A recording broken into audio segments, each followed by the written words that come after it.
In the forgotten backwoods of Alabama, where heavy moss hangs from trees like pale curtains of mourning, and the air feels thick enough to crush a man's breath, a story was born that would terrify generations to come. It was the year 1880. And what should have been a simple task for the state became a journey into the darkest edge of human possibility.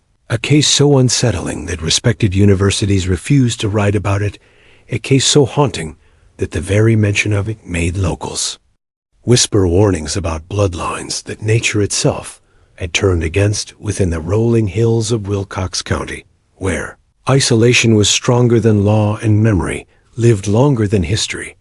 A physician named Samuel Whitmore began his assignment. He had been sent by officials to record disease patterns and living conditions in hidden corners of the countryside. His mission was nothing unusual. Count families, list ailments, make notes about needs that might later be addressed by authorities. He carried no fear, for he was a man of science, and men of science trusted reason, not superstition. Yet what he would uncover in a shadowed hollow south of Camden would force him to question not only medicine, but the definition of humanity itself.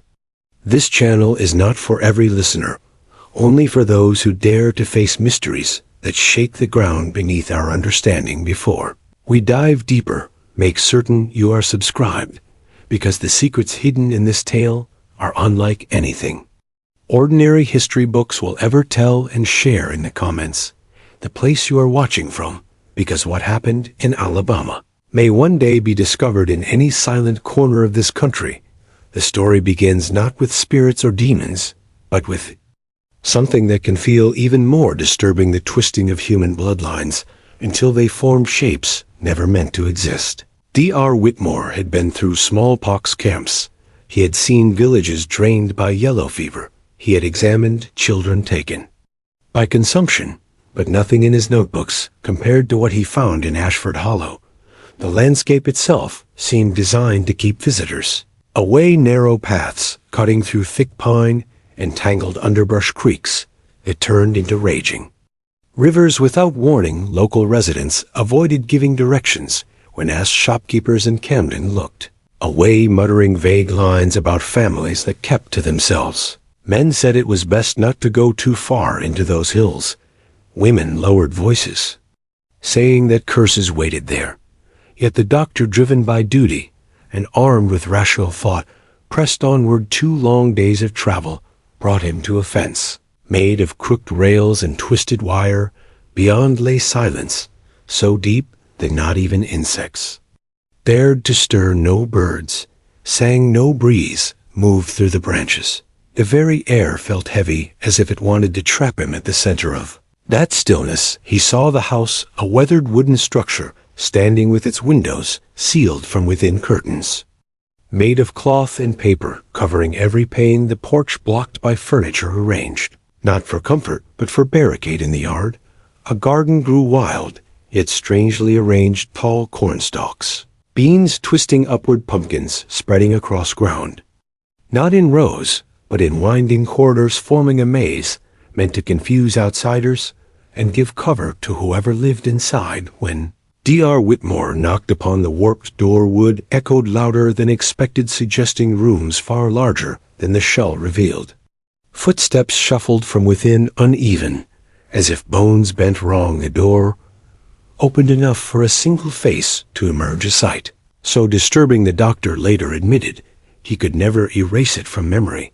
A man who appeared, named Jeremiah Ashford, looked neither young nor old, his exact years impossible to guess. His skull stretched grotesquely wide, bulging as though his brain had grown past the limits of bone. His eyes set at such distance from one another that both could not focus upon the same object at once, his skin translucent like wax vessels beneath, pulsing with unnatural rhythm. When he spoke, the sound came not from one voice, but several tones at once weaving together into a strange harmony. "You have come for counting," he said, though the visitor had explained nothing. "Mother allows you to enter, but only if you promise to record without fear or judgment inside the home." Reality bent further. Ceilings, raised doorways, widened beams, thickened to hold unnatural weight. Furniture built By hand, but sized for bodies far larger than any.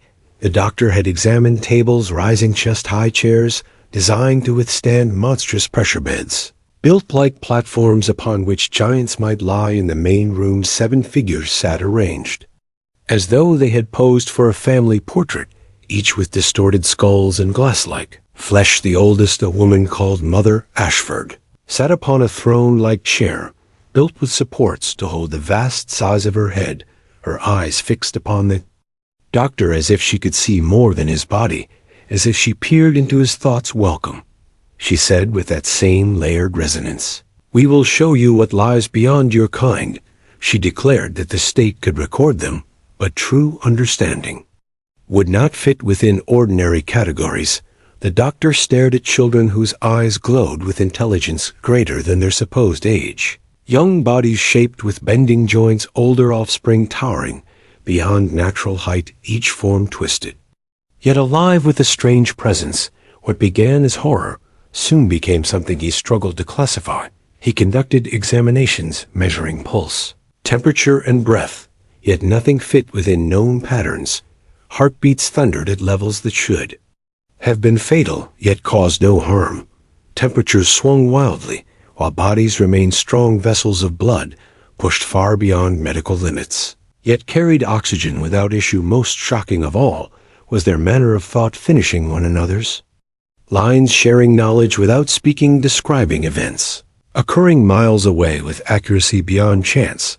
They told him they were not broken, but improved the natural boundaries of humanity lifted from their bodies.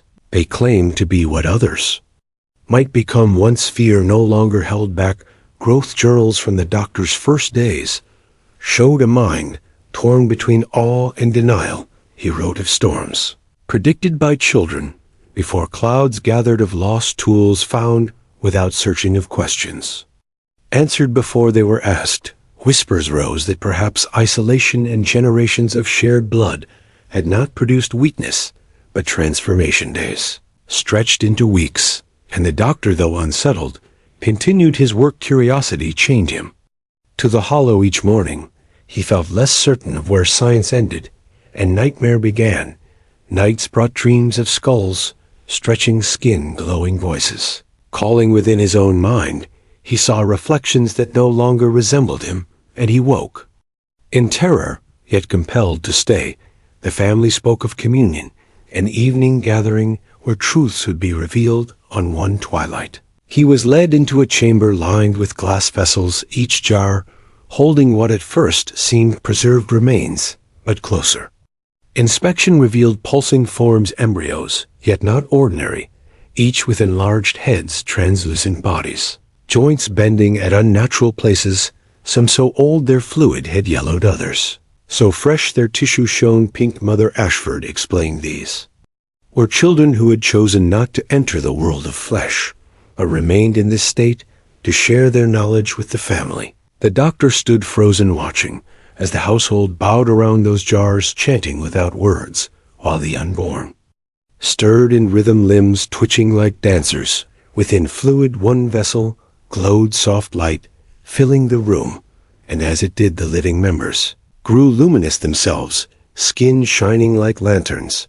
Their voices merged into a single layered tone, calling him closer. "Brother Marcus wishes to speak," the matriarch announced, and from within that glowing jar words formed, though no lips moved. The voice entered directly into the doctor's chest. "You seek to measure us with narrow instruments, but we are not bound by limits of your medicine. We are what comes next." The doctor felt his own pulse racing, yet he could not move his feet as that unearthly voice vibrated through his bones, describing visions of change beyond comprehension. The family stood, glowing eyes fixed upon him, their words blending until he could not tell who spoke and who listened. They told him humanity had chained itself to weakness, fearing growth, fearing difference, but they had broken those chains within their hollow. Jeremiah stepped forward, skull gleaming under dim lamplight, his voice echoing with multiple tones. "You will carry our truth," he said. "You will be the bridge between us and the world beyond." The doctor wrote in his journal, "That night my hands tremble as I try to record what I have witnessed. I feel knowledge. Pressing against my mind knowledge, not my own thoughts arrive. Without effort, visions of weather shifts, news from cities far away, knowledge of diseases that I never studied, all correct, all true. Days became weeks, then months, and he felt his body. Alter headaches splitting his skull, skin losing color until veins shimmered blue beneath surface sunlight, burned his eyes.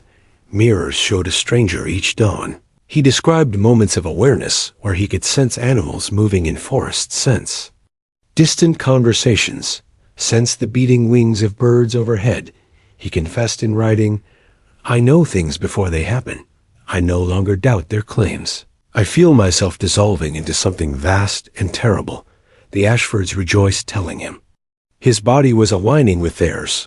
He would not return to ordinary life, for he had been chosen. His training, his logic, his science, now tools for their greater design. He began to understand that his visit had never been by chance, that they had waited for an educated mind to join their communion. One evening, as shadows lengthened, he was brought once again before jars lining the laboratory shelves. The family gathered their heads, bent in unison, as glowing specimens stirred within fluid. The largest form radiated such light that the entire chamber shone brighter than fire. Mother Ashford announced, the brother wishes to teach our guest. And the glowing form pulsed as the family spoke with one voice. Doctor, you believe mutation is accident. You believe deformity is flaw, but we have removed barriers. We have guided growth toward strength. We are not cursed. We are advanced. The voice explained secrets of breeding, secrets of selecting traits, secrets of drawing power from flesh that ordinary science would not learn for a century. They spoke of other hidden families, across mountains and swamps, pursuing the same path, a network of secluded communities, changing bloodlines in secret. When the ritual ended, the doctor's hand shook too much to write, yet his mind overflowed with images of futures where humanity split into two branches, one fragile and doomed, the other vast and beyond recognition. He feared, yet also longed to remain in that vision. Weeks later, his journal described constant pain, his head too heavy, his eyes too sharp, his skin too fragile. He wrote of dreams where he stood among them, glowing as they glowed, speaking with voices that blended into harmony. They told him his individual identity would fade, but why fear loss of self when self was so small compared to a growing mind? Jeremiah placed a hand upon his shoulder and whispered, you are us now. The doctor wept, knowing it was true. Autumn winds came to Wilcox County, yet he did not leave the hollow. He could not, for sunlight seared him, his body weak outside their presence, yet strong within their communion.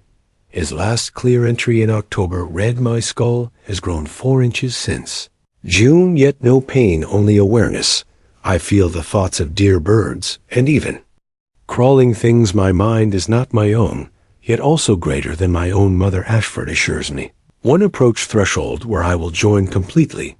He wrote less in the following week's words, slanted across pages, ink smeared by unsteady hands, until the writing resembled the scrawls of a different creature altogether. One final note said, the jars are not remains. They are seeds waiting to awaken. The family tends a garden of human potential. I am part of that, pending now decades later, long after the hollow had fallen silent. The land was disturbed by construction. In 1958, workers clearing ground for a new highway found ruins of the Ashford homestead. The house collapsed, but underground chambers survived. When investigators entered, they found the doctor's equipment, his notes, and shelves of glass containers, fluid still clear, holding forms that defied classification. Scientists, stunned, described embryos too preserved, too alive. Cranial growth, advanced neural structures, expanded without damage, impossible by all known rules, yet undeniable before their eyes. A forensic anthropologist named Margaret Chun studied them, reporting to officials in private sessions. Her words leaked years later. She said these were not deformities, but deliberate designs. Their brains, larger than ours, yet organized. Their tissues unaged beyond possibility, and carbon testing revealed some older than a century still intact, Within hidden floorboards, officials discovered the doctors. Final journal leather cracked, but legible entries shifting from reason to devotion pages, describing others who had vanished, merchants, hunters, even government men, all taken into the growing mind, every consciousness absorbed into something larger.